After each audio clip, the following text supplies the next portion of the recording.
Yeah, good morning. Let everyone join. Okay.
I think only these many members. Good morning. Good morning. Good morning, sir. Good morning.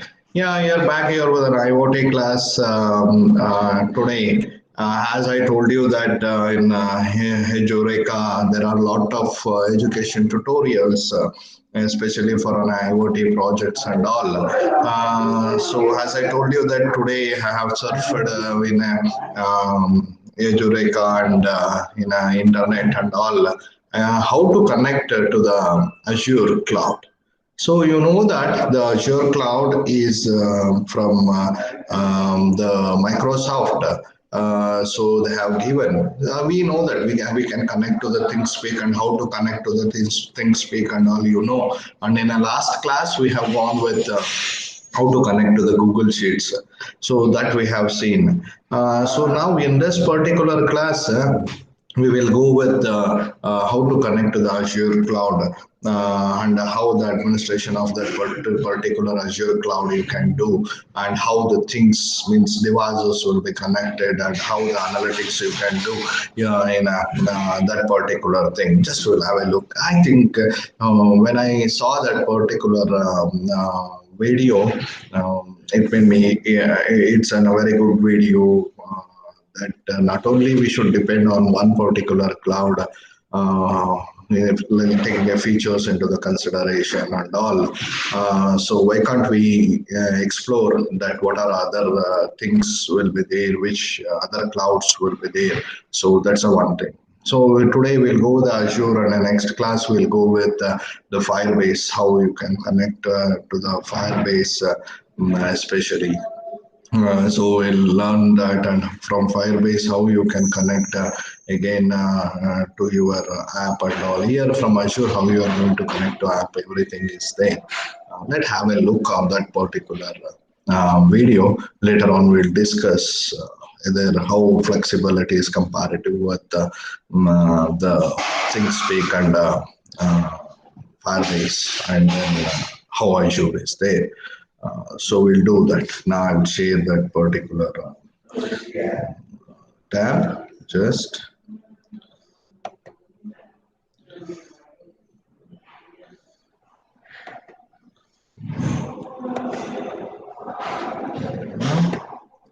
share it.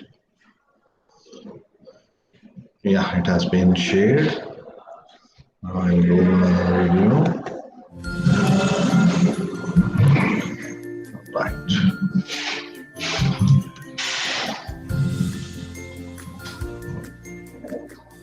Hey guys, my name is Vishal and I welcome you all to this session by Edureka. In today's session, we would be discussing yet another interesting topic, that touches up on cloud computing domain. Today's topic of discussion is Azure IoT. Before we move any further, let us take a look at the agenda or the offerings of today's session first. So I would start this session by talking about what is IoT, that is Internet of Things. Moving further, we would understand what is IoT on Azure, that is a cloud platform. Then we'll talk about Azure IoT components and their users. And finally, I would finish this session by discussing or giving you a slight or a smaller demo. I believe this agenda is clear to you guys. So let's not waste any time and quickly get started. So, what exactly is IoT? Now, IoT has many definitions. I mean, because the domain is so wide, or I should say, there are so many things that you can do with IoT that to define it in one single way would not make a lot of sense. I mean, you can think of it as an approach that lets you collect data. It is an approach that makes your devices smarter. It is an approach that basically helps you connect devices. Now, to keep it simple, we all are social beings, or most of us are definitely. I mean, we need some social contact, right? So, what we do is we basically communicate with people. We tell them what we feel like, or what is happening in our day to day life, or we take in inputs from them in similar manner, right? So, in a way, we are actually exchanging information, we are actually exchanging data. What about devices? I mean, devices do store data, they do have information that might be useful to human beings, but how do you collect this data? How do you make use of this data? Well, yes, you have devices that let you collect data for you. There are devices that are smart and they do a lot of things that you'd want them to do. But what internet has done is it has enabled you to connect these devices with each other. And that has actually simplified the process of collecting data and also making these devices interactive and social in one way or the other. I'm sure this is not making a lot of sense for now. Let us move further and try to understand this topic a little more. Now, when you talk about the rise of internet, what you would notice is these days there is a lot of data that is generated online. I mean, the amount of cell phones being used these days, the amount of applications that run on these cell phones, the shopping you do, the food you order, the remaining stuff, the browsing and stuff like that you do, and the amount of work that you do here. I mean, it generates a huge amount of data. Now, this data can be very useful. I mean, you also have analytics, data science in the market these days. And what it does is it basically lets you collect this data and use this data in a number of ways to serve the customers better, to basically make better medicines, to make better machinery and stuff like that, right? So that is what data science has done, and that is what internet has done. But what this also means is a burden on human beings to collect this data. I mean, you need some way or the other to collect this data. And when it comes to human beings, yes, we are the sharpest beings on the earth. But the problem here is the human accuracy. At times it can go down or it cannot be as accurate as the machine is. So you need to create machines that let you collect this data.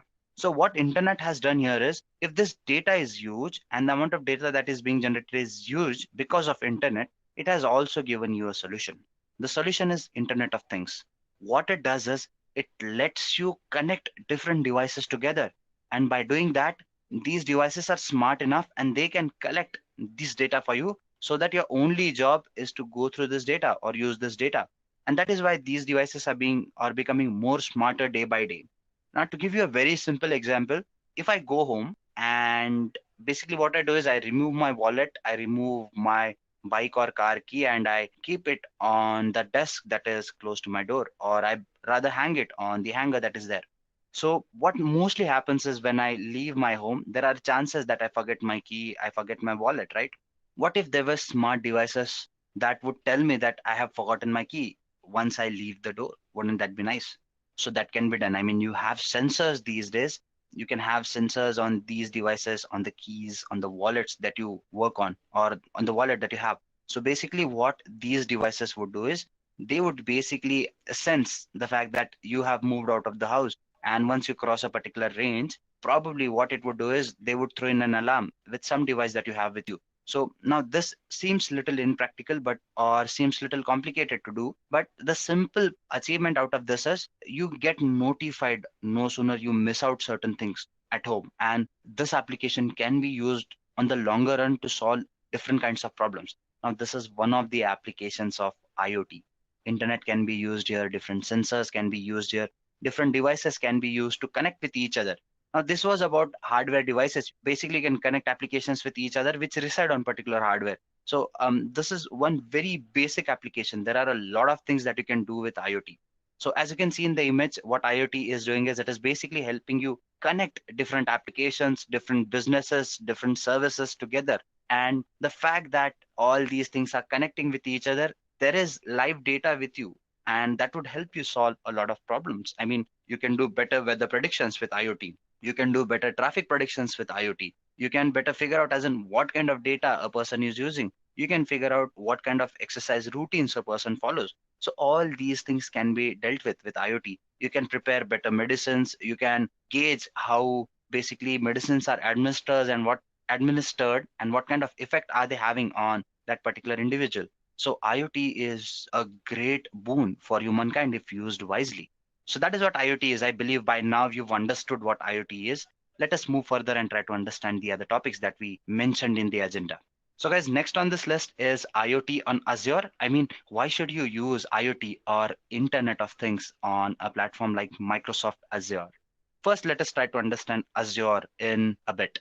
Now, when you talk about Azure, I can think of this power consumption analogy. I normally use these in my sessions. So let me just throw in some light on these topics so that we can understand what Azure is. So basically, think of Azure as a platform that basically provides you with services that help you solve various computation, storage, and application development issues. How does it do that? If you take a look at this power consumption analogy, what you would notice is when electricity flows into your house, you basically consume the electricity, and at the end of the month, you pay the bill for the units of electricity that you've consumed, right? You do not have to worry about how does this electricity flow in, who manages it. And once this electricity goes down, all you have to do is you have to call the power suppliers and they take care of it, right? You do not have to worry about managing the units you've consumed. All you have to do is take a look at the bill and pay the bill. So basically, what is happening is someone else is taking care of all the things that are related to power consumption. All you do is you outsource this work to someone else. You use the services and pay for the services that you've used. It is very simple and very realistic in real life. When you talk about software development, there are a lot of constraints that one has to face. I mean, buying servers, hosting applications, maintaining, monitoring those applications. What if you were given solutions, ready to use solutions, where you had to worry about just the data that you have and take or deal with better business insights and stop worrying about all these issues? Wouldn't that be nice? When you talk about Microsoft Azure, it does exactly that for you. It provides you with cloud computing solutions, or it provides you with a platform that solves various issues that are related to your software development.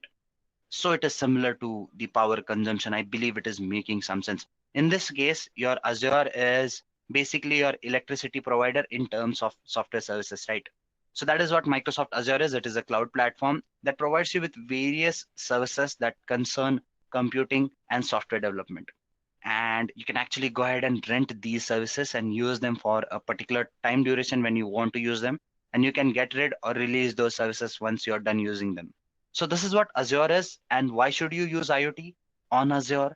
Well, Azure is one of the leading cloud service providers.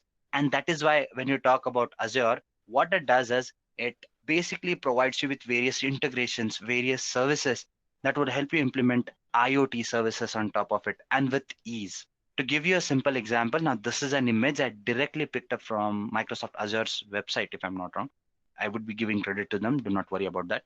But this is a very simple example, and this is what it demonstrates. I mean, you have an IoT hub, which is an IoT service that is basically giving data to your stream analytics, which can be visualized by using different Azure tools. Now, when you talk about Azure services, there are services for everything for your data visualization, machine learning, data warehousing, data lakes. You have application creation, PaaS service creation, instance or virtual machine creation, storage, security, and everything is taken care by Azure.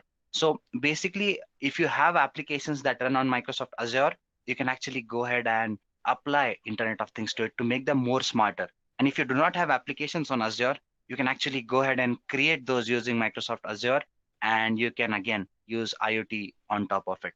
So yes, if you talk about IoT on Azure, it is a very good choice and a very good option that people can opt for. What all can you do with IoT on Azure? Let us take a look at some of the important IoT components on Microsoft Azure. Now, when I say components, you can think of these as services that cater the need of Internet of Things on top of Azure platform. Let us try to understand those. So guys, first and foremost, you have your Azure IoT Central.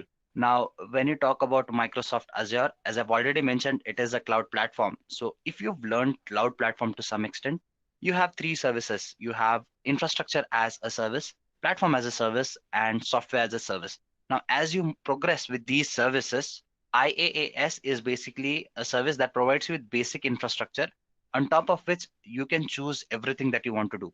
That means you can basically have a basic layer on top of which you can choose what operating system you want to use, what binaries to use, what applications to run, what programming languages to use. So it is a basic infrastructure that you can have.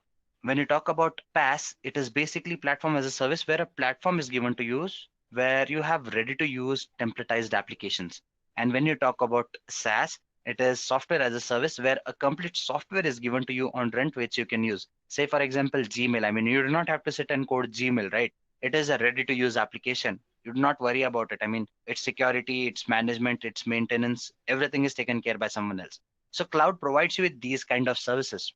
Now, when you talk about Azure IoT Central, think of it as a SaaS kind of a service. I mentioned Gmail, right? So what it does is it provides you similar services, or it provides you a service that basically lets you create a similar software as a service kind of applications for IoT platforms. So that is what Azure Central is.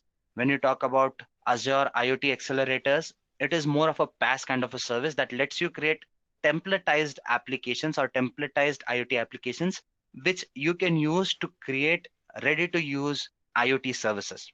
Now, what is the difference between these two? The major difference is now Azure IoT is a SaaS service. That means it would require you to put in lesser efforts. I mean, it is more ready to use kind of a service, just like your Gmail.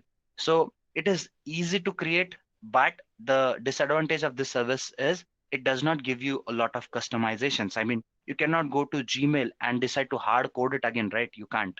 But when you talk about Azure IoT accelerators, it again provides you with templates to create applications, but it is platform as a service. That means it gives you a platform. So this platform, it forms a way or paves a way on which you can actually go ahead and put in your applications, decide what kind of platform, what kind of software you want to run on top of it. So it gives you more flexibility. So it would require more efforts. So it is not easier, but it gives you more flexibility. So yes, these both services basically focus on templatized applications. Third on this list, you have Azure IoT Hub. Now, Azure IoT Hub is a very important service. Basically, what it does is it lets you connect other services and applications. So it forms a central point of communication for all these applications. So when you talk about the first two services, they are kind of dependent on Microsoft Azure IoT Hub to some extent. The other way around is not true. That means Azure IoT Hub is a fairly independent service. What it does, as I've already mentioned, it lets you communicate with other applications and other services. It forms that hub where applications communicate. Then you have Azure Digital Twins and Azure Time Series Insights. Now, these services, basically what they do is they let you create models. Yes, they let you create models. And when you talk about digital twins, yes, it works in that way. When you talk about Azure Time Series Insights, basically, if you've learned analytics, you know you're talking about time series. That means how data varies from time to time, like your stock markets, right? I mean, the graph is not constant. It might go up, it might come down. So basically, a series of information that varies as per time is called as time series analysis. And when you talk about Azure Time Series Insights, what it does is it gives you insights or lets you build applications that helps you collect real-time data and generate insights out of it. So it is an analytics kind of an application. When you talk about Azure IoT, it helps you in data visualization and for various analytic approaches as well. Azure Sphere and Azure Maps. Now, when you talk about Azure Sphere, basically what it does is it lets you create devices. Those are hardware heavy. I'm not sure whether this is a right term to use. Now, when you talk about IoT, you're also talking about hardware devices that let you connect different sources. Now, when you talk about Azure Sphere, it has a set of devices or classifications which lets you do a lot of IoT things. Like basically, it has its sets of MCUs or microcontrolling units, basically, that help you in better IoT services. And when you talk about Azure Maps, I've mentioned an application called as knowing the traffic at different locations, tracking your cars and stuff like that. So for that, you need the location of the device, and Azure Maps help you in that aspect of IoT as well. So guys, these are most of the services that Azure IoT has to offer to you. We won't be getting into the details of all these services today. As we move further and we have more sessions on this topic, that is Azure IoT, probably I would be focusing on all these services individually and in a lot more detail. For now, let us just quickly move to the demo part. What I'm going to do is I'm going to quickly switch into the Azure console, and we are going to go ahead and kind of create a simple Azure IoT hub. So guys, when you talk about Azure IoT, or when you talk about Azure in general, now you have your Azure portal. It provides you with free Azure services for a limited amount of time. If you are completely new to Azure, I would suggest that you actually go ahead and create a free tier account. All you have to do is give in certain details, your credit card or debit card details, and you're good to go. You can have that free tier account in which you have certain free credits. That means you can use these credits to use these services. I mean, these are paid services. So you can use those free credits to practice these services on your own. I would suggest that if you do not have a free tier account, you actually go ahead and create one. Now, in my case, this is a paid account, so I am kind of restricted to using these applications. So let us just go ahead and create a simple Azure IoT Hub first. So guys, this is the console. I mean, you have a number of services, whether you talk about your recently created services, whether your machine learning, analytics, blockchain, compute, containers. Now, these are different domains that Azure touches upon. Our concern today is Internet of Things. So let's just click on this icon and go to Azure IoT Hub. If you move to these different services, you can actually go ahead and learn a lot about them. This is quick start tutorial, one for IoT Hub as well. So you can know what you can do with all these things or all these services. So when you talk about Microsoft Azure, there are a lot of documentations or a lot of documents that Azure provides you for free. So you can use those documents to understand these services to a lot more detail. So I would suggest that you actually visit their website and take a look at those services as well. Meanwhile, I've moved to this service. As you can see, the subscription is Edureka subscription here. Resource group, I can create one or I can use the existing one. So let us create one. Azure IoT demo 1, 2, 3, 4, 5. Guys, these are unique names. So probably you might be forced to give longer names. Let's just say okay. You can choose the location where you want to create this IoT hub. When I say location, what Azure does is it has data centers in different parts of the world. So you can choose the data center that is close to you, or you can choose the data center that is close to your business. And accordingly, you can take a call on which region do you want your data to based in.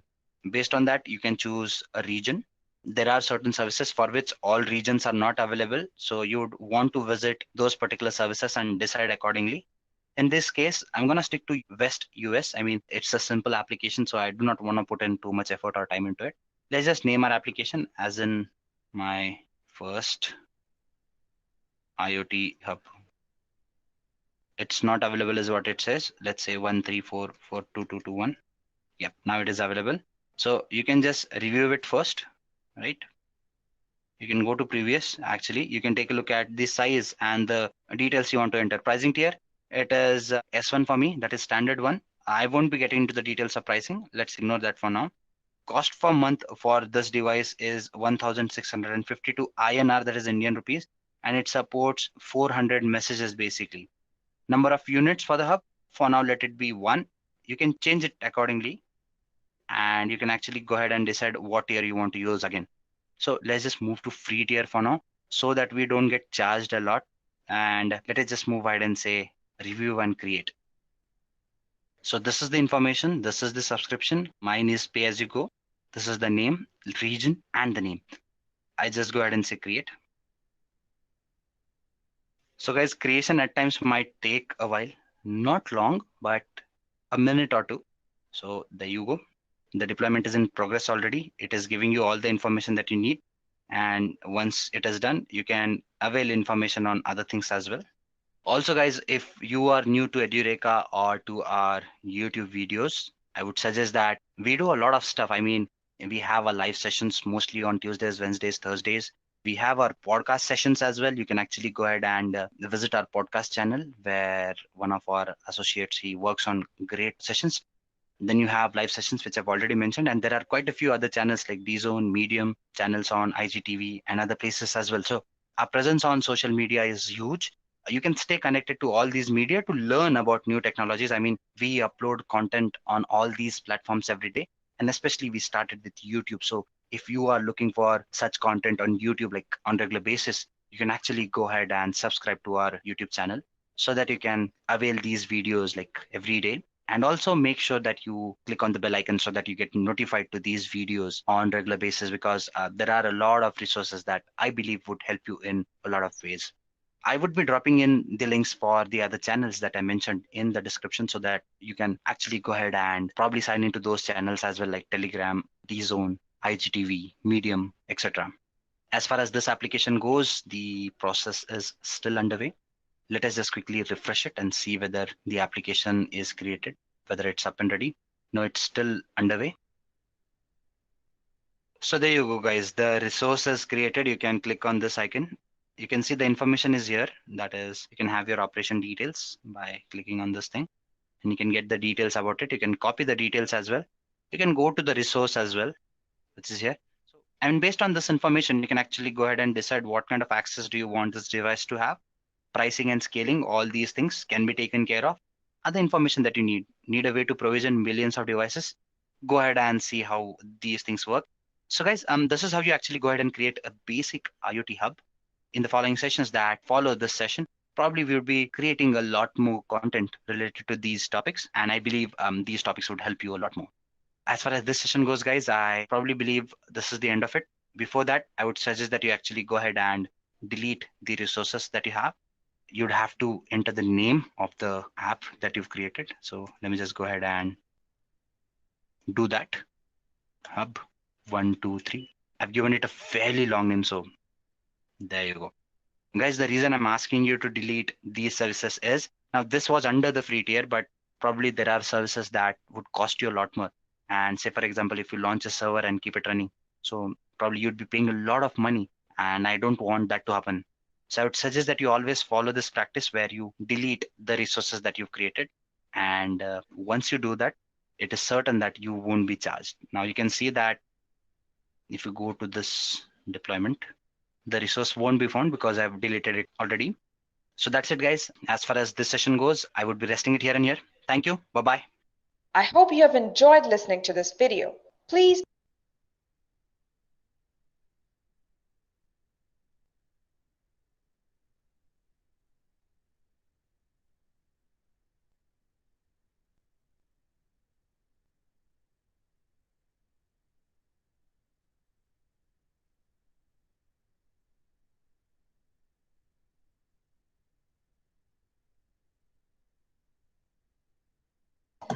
Yeah. Now, back here with the things, sorry, back here with the things which we had, you have seen that Azure.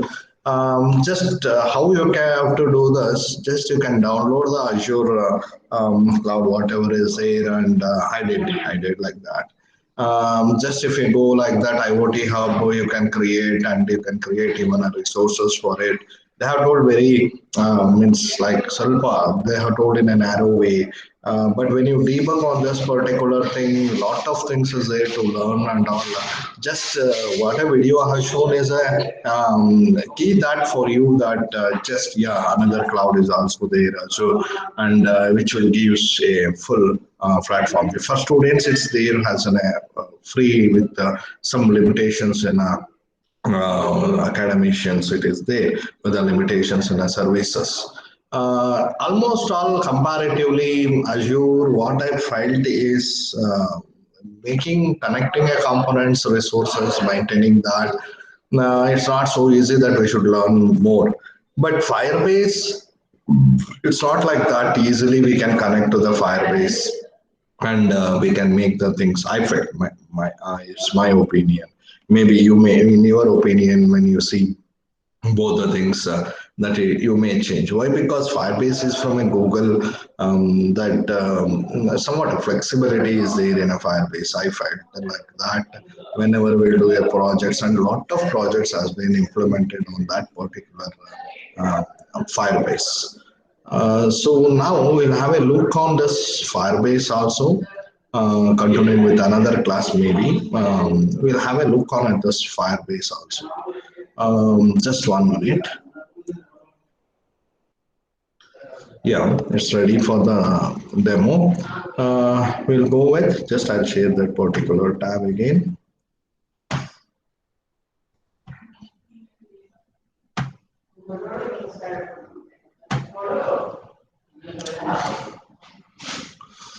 Yeah.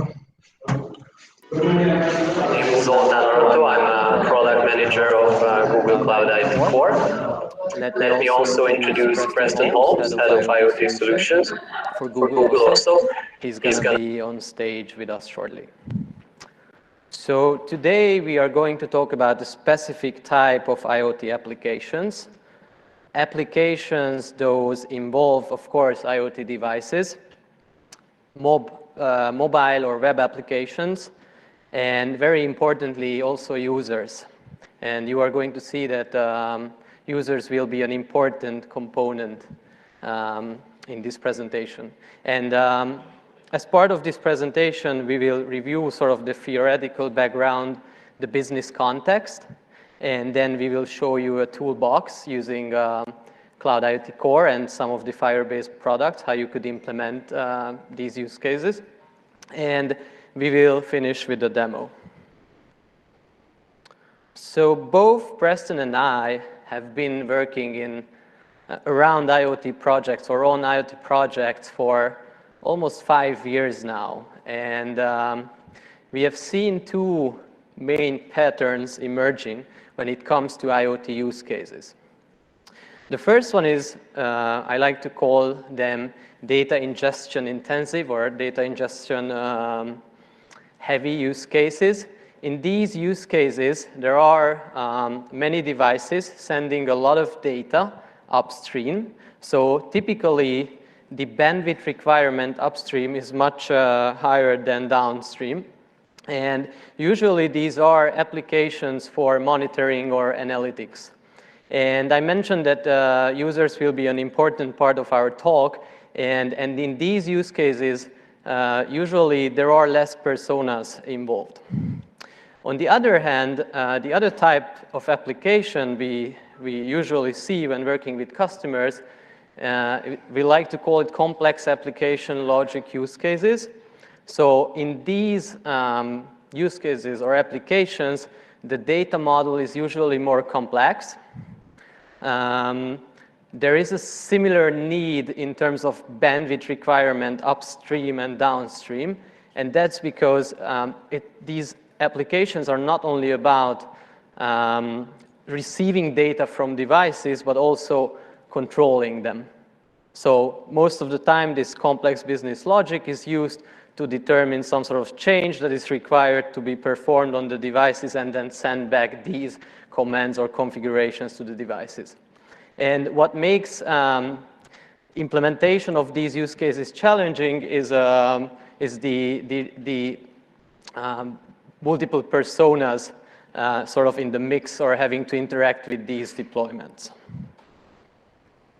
So when it comes to these complex application logic use cases, typically these are the building blocks that we see as required for implementation. So mobile and web applications to control the devices and see their actual state. The devices, of course. Device management capabilities, meaning like credential management, grouping, upgrading or updating the firmware of the devices. Cloud services, data management tools in the cloud, or storage solutions or computing solutions. User management, so most commonly an identity provider to store your users and then handle your users. We already touched upon command and control, so the capability to interact with the devices, to be able to control them. And last but not least, sensor data aggregation and visualization. So you want to see, or in these use cases, users want to see sensor data or aggregated data of one device for multiple devices. And there is a horizontal layer here So all these building blocks are used by various users and personas. And these users may have very different access control needs or limitations. And this is going to be a focus in our talk, how to implement authorization for these users, because we have seen that many times this is very challenging. So depending on how the business is run, the same building blocks are used. And there are three main categories here. We are going to see examples for each. So B2B, business to business, B2B2B, there is another B added here, and B2B2C. And the first B is always the IoT or cloud service provider. So in our case, it's Google Cloud, and then the second B is our customer, and in many times, our customers operate a service, some sort of SaaS service, an IoT solution using our infrastructure, and sell these services either to businesses or consumers. So to give you an example of all of these, probably the B2B scenario is the simplest in terms of implementation. And probably the best example would be a connected factory or connected manufacturing line. So a factory with connected PLCs. When it comes to implementing these use cases based on these business models, usually it's enough to use the resources provided by the cloud service provider. So in this case, Google Cloud. So these are existing resources or building blocks, and implementing these use cases can rely only on these components. And very importantly, there are no end users in B2B use cases. This is a little bit more complicated, the B2B2B scenario. Maybe the best way to describe this category of use cases is through an example. So imagine a connected truck fleet management system, a company that provides this truck fleet management service as a SaaS service, and they also, let's say, they also sell hardware that their customers can install in their trucks, or it can be other vehicle as well. And there are end users in this scenario. So if you think about the customers of this SaaS provider, so the connected truck fleet management system provider, those users are end users. So for instance, a driver or operator of a given fleet. And we have to realize that in these use cases, there is a really wide spectrum of roles and permissions. So just to reflect on my previous example, a driver has really different access rights compared to the manager of a whole fleet. The B2B2C scenario is a little bit simpler, but similar to the previous one.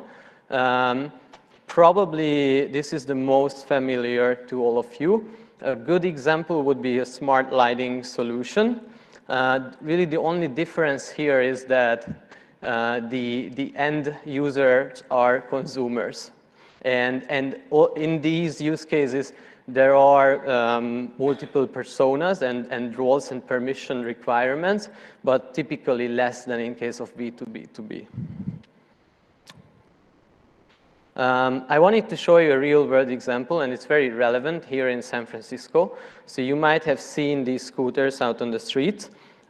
These are connected scooters, so they are connected to the internet. And there is a corresponding app, or there's an app you need to use if you wanna ride the scooter. And there is a very complex business logic behind this service. So if you think about it, the user of the application and the scooter needs to gain access rights to the scooter just for the period of that person is riding this scooter. So this is a pretty complex business logic here, and they are actually using Google Cloud Services. Just to give you a summary of these various business models, or sort of overview them. So in all cases, the manufacturer is some kind of device maker or an OEM. That's common in all three scenarios. When it comes to the owner of the devices, so who owns the device? In case of B2B, this is trivial. It's the customer of the cloud service provider, so it's a corporate owner or an operator. And there is no end user in case of B2B. In the other two categories, there are end users. In case of B2B2B, the interesting thing is that the owner is also a corporate owner or operator, but the end user is different. So they don't necessarily own the hardware. So just to reflect back on the truck fleet management system, this hardware or these tracking devices might be installed on trucks, but let's say the driver of the truck doesn't necessarily own the device. In case of B2B2C, this is a little bit simpler because in these use cases, usually the owner and the end user are the same person. So think about the connected light example. All right, so when it comes to the implementation, and we will go into the actual details very soon, but just to review that there are two main layers of the sort of back-end implementation of these use cases, application and infrastructure, just like in other systems. This is true in IoT as well. So what's typical for infrastructure is that usually there are cloud services, and these are pre-existing building blocks. So for instance, like compute engine instances or devices, but there are many of them in Google Cloud. What's common is that there is a service called Cloud IAM, and Cloud IAM controls that what sort of permissions a given user has on what resources. And in this layer, the resources are obviously defined by the cloud service provider. So in our case, it's defined by Google. And typically, in case of B2B use cases, the implementation is heavier on this layer. So there is less need for an application layer because you can usually use these pre-existing building blocks. The application layer, this is where the business logic, most of the business logic is implemented. This is where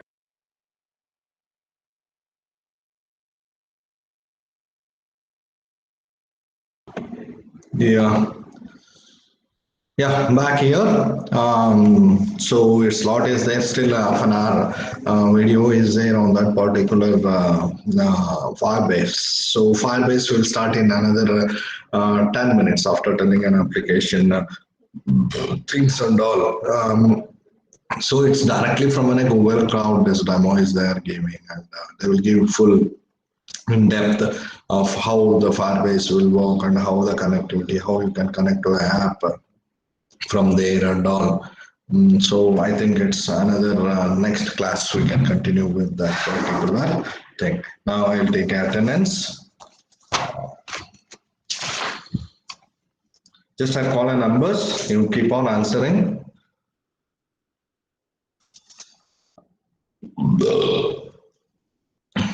Two,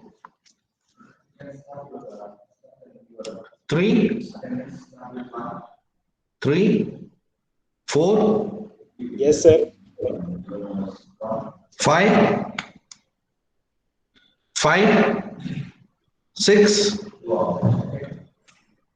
7, 8,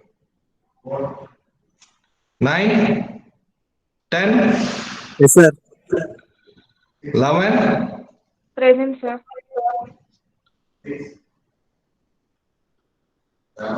12, 13. Present, sir. Okay, ma'am, okay. 15, 16, 16. Itla ina 16, 17, 18. Present, sir.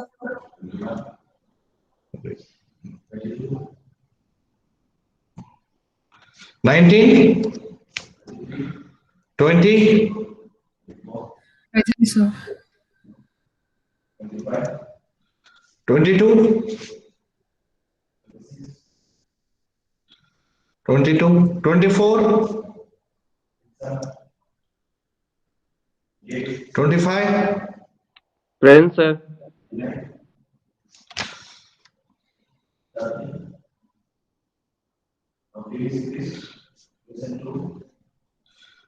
26,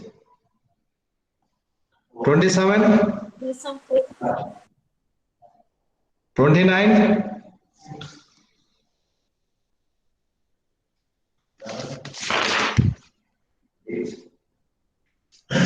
30, Present, sir.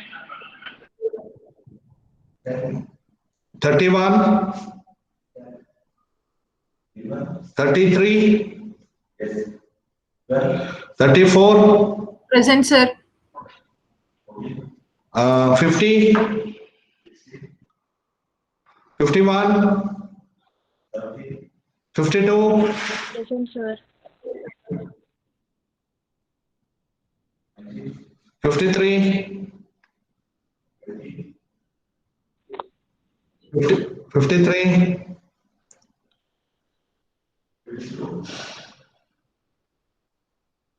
54, Present, sir. 55, 56, Present, sir. 57, Present, sir.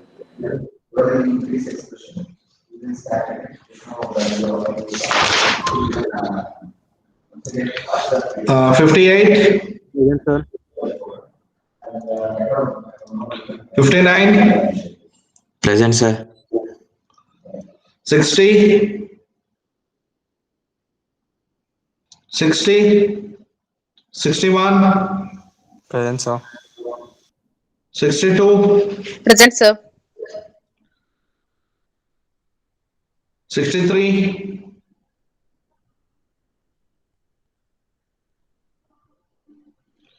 64, Present, sir.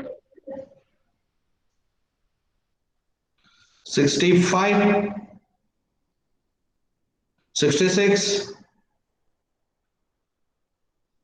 68, Present, sir. 69, 68 present, Yes, sir. Present. 69, 70, 70,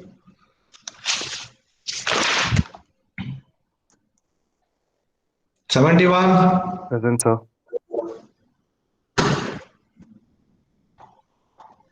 72, 73, 74, Present, sir.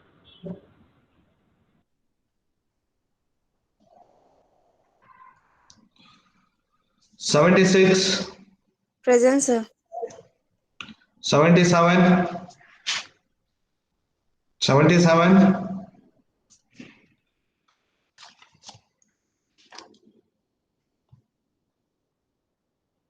just I'll stop recording.